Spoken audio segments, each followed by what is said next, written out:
Okay, mga kababayan, magandang araw sa ating lahat. Nandito naman tayo, mag-usap-usap tayo dito sa mga balita na ito na walang kabuluhan. Sa ngayon guys, mayroon na naman akong nasagap na balita, parte dito sa panggigiit nila kay Inday Sara Duterte na isali daw sa pag-aresto ng ICC or International Criminal Court.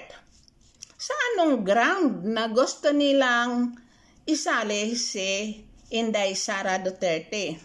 Mga kababayan, sa una kong video na ang ICC ay walang karapatan manghimasok sa problema ng Pilipinas dahil ang Pilipinas ay hindi under jurisdiction of ICC dahil matagal na tayong umalis sa ICC or International Criminal Court. Kung parte sa kaso na yan na gina-accuse nila kay ex-President Duterte, dapat ang responsible dyan na magreklamo ay yung mga tao dyan inside sa Pilipinas. Dahil ang Pilipinas ay mayroong sariling Philippine Criminal Court. At mayroon tayong sariling government. Mayroon tayong presidente. Mayroon tayong mga senador, mayroon tayong mga congressman, mayroon tayong form of government. So iyon dapat ang magreklamo kung may dapat silang ireklamo parte kay ex-President Duterte. So ngayon, wala silang proof kung anong case, anong kasalanan, basta magreklamo lang sila. Itong si Trillanes siya ang nagpakalat ng warrant of arrest parte kay ex-President Duterte. Alam ninyo mga kababayan, ang ICC ay hindi yan basta-basta makikialam sa problema natin. Bakit? Una, hindi tayo under jurisdiction ng ICC. Pangalawa, mayroon tayong form of government, sariling government. Pangatlo, kung sakali na ang Pilipinas ay mag-apply ulit na babalik sa ICC, iyon ay maraming question dyan. May process yan. Dahil ang ICC hindi lang isang tao ang mag-decide dyan.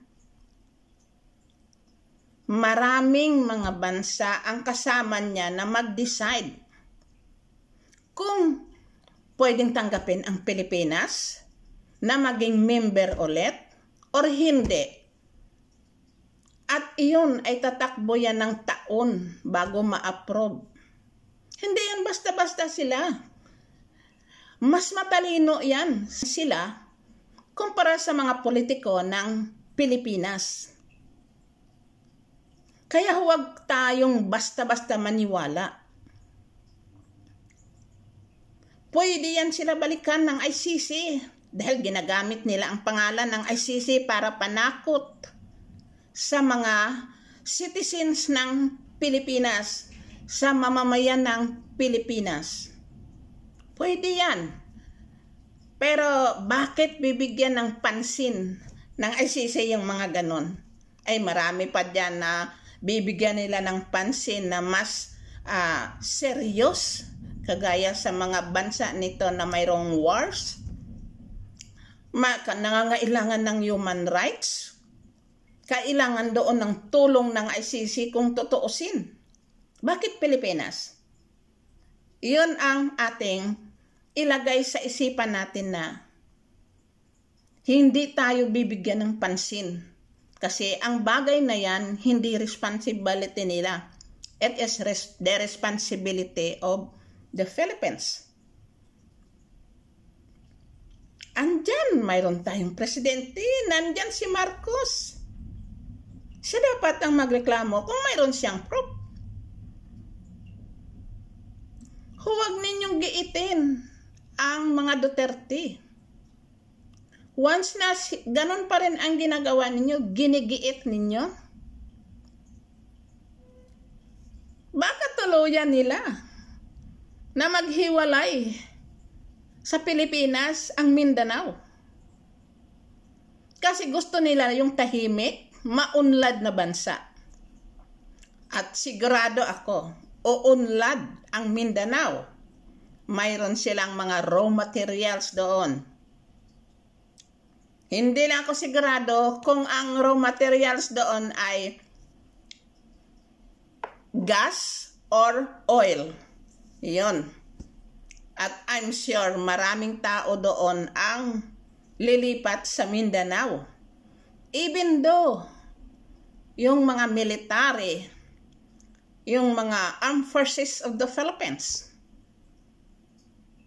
lilipat yan doon dahil ginigipit ninyo. Siyempre, kung mag-progress ang Mindanao, bakit sila mag-stay sa bansa na hindi umuunlad? Hindi yan nila gagawin. Lilipat at lilipat din sila. Kahit ako, gusto ko rin lumipat sa Mindanao kung alam ko nga nag-progress doon. Kaya huwag niyong gipitin ang Duterte family. Dahil ang kanilang mga supporters ay solid yan. Kaya kayo nga mga supporters ng Duterte, huwag kayong matakot. Ipaglaban ninyo ang inyong nalalaman. At kung ano ang inyong observation, alam ninyo ang mga layunin ng Duterte. Kaya para sa ating katahimikan ng bansa, kailangan stop na yung mga fake na yan na mga news. I-stop na ninyo ang pananakot sa ating mga mamamayan. Mag-isip na kayo ng maganda para umunlad ang bansa natin. Mag-unite. Respetuhin ninyo para respetuhin din tayo ng mga dayuhan o ibang bansa. Ano ba ang mga layunin ng ating mga politiko ngayon? Nasaan ba napunta ang pira ng bansa? Good question ito. Kung saan napupunta ang pira ng bansa, bakit ang bansa, ang mamamayan natin ay naghihirap? Anong ginagawa sa pera? Naririnig natin, trilyon, bilyon, milyon ang pera ng bansa. Bakit itong mga tao walang makakain, nangangailangan ng health insurance? Bakit hindi igastos doon yan? Bigyan ng kapital ang mga tao para makapagnegosyo. Ibigay ang mga benefits nila para magamit nila sa kanilang pamumuhay. Anong ginagawa ng mga tig-trilyon? Well, habang sinusubaybayan natin, tayo nga mga nasa outside the country, subaybayan natin yan. Kasi kayong mga mamamayan, makinig naman kayo sa mga newspaper or para alam niyo kung anong nangyayari sa bansa natin. Marami akong natatanong na mga tao, hindi alam kung anong nangyayari sa bansa. Wala silang alam. Kaya sabi ko sa kanila, magbasa-basa kayo, manood kayo sa mga videos, sa mga news. So good question ito, bakit against ang mga tao or taong bayan sa ating present government?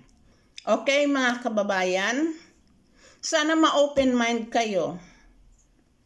Tingnan ninyo, basahin ninyo mag-observer kayo, i-discover ninyo ano ang nagagawa ng ating present government. Ano ang progreso ng bansa natin?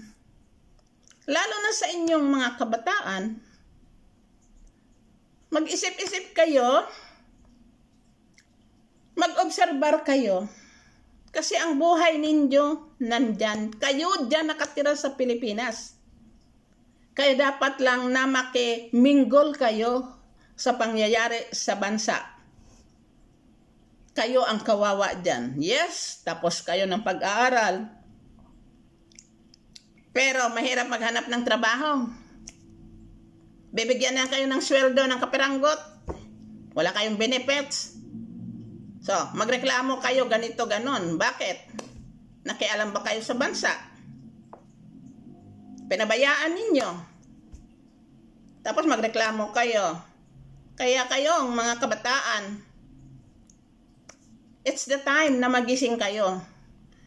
Research the world. Research the Philippines. Ano ang progreso ng Pilipinas?